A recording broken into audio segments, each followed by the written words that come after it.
Mitali villa নামে পুরনো একটি ব্রিটিশ আমলের বাড়ি ছিল। বহু বছর ধরে বন্ধ।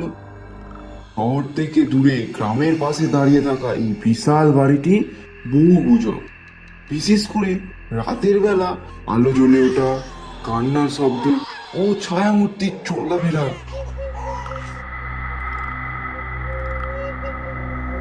এই বাড়িটা আজও রহস্যে মোড়া। কেউ জানে না কেন 20 বছর আগে ডক্টর অনুপমের পুরো পরিবার উধাও হয়ে গেছিল। আমরা কি সত্যিই ওই বাড়িতে যাব? রাত 12টার পর ওইখানে কেউ গেলে কেউ আর ফিরতে পারে না। আমি একজন সাংবাদিক, ভয় করলে সত্যিটা বের করা যায় না। চলো ঘুরে আসি।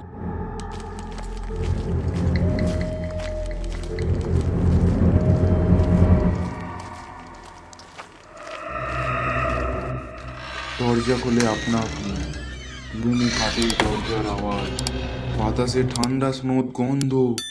ঘড়ির কাঁটা ঠিক 12টায় থেমে গেছে। রূপম, দেখো ঘড়িটা চলছে না। সেটা সেই দিনই থেমে গিয়েছিল যেই দিন এই বাড়ির সব লোকের মৃত্যু হয়েছিল। হঠাৎ দরজার উপর থেকে একটা ছায়া, বাতি নিভে যায়। একটা শিশুর হাসির শব্দ। রূপম শিশুর হাসির শব্দ শোনার জন্য ঘরের দিকে যায়।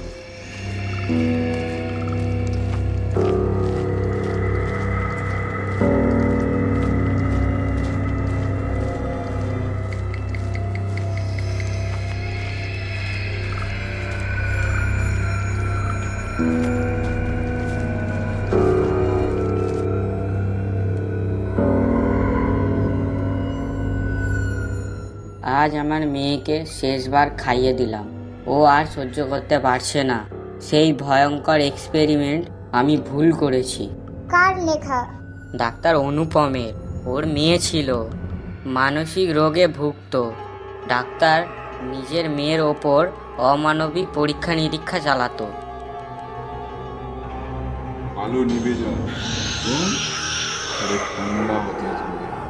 আয়নার ভেতরে হঠাৎ দেখা যায় সেই মেয়েটি, মুখে রক্ত, মুখে কষ্ট। আমার বাবা আমাকে মেরে দিয়েছে। আমি থাকতে চেয়েছি, কিন্তু বাবা আমাকে বানিয়ে দিয়েছে ছায়া। আমি এখানেই থাকি। আমরা তোমার কি ক্ষতি করেছি? তোমরা ওর নাম মুখে এনেছো। আমার অভিশাপ এখনো বেঁচে। তোমরা চলে যাও, না হলে তোমরাও মরবে। রূপম ও মিনা এ বাড়ির বাইরে আসে। দরজা বন্ধ হয় নিজে থেকেই। মিনা, ও মরে গেছে, কিন্তু এখনো নিজের ঘর ছাড়েনি। তুমি দেখেছো? ওর চোখে রাগ না, শুধু যন্ত্রণা ছিল।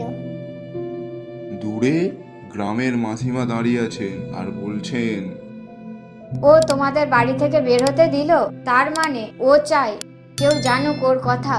কিন্তু সাবধান থেকো, সত্যি জানলেও কখনো কখনো তোমাদের আত্মা শান্তি পায় না।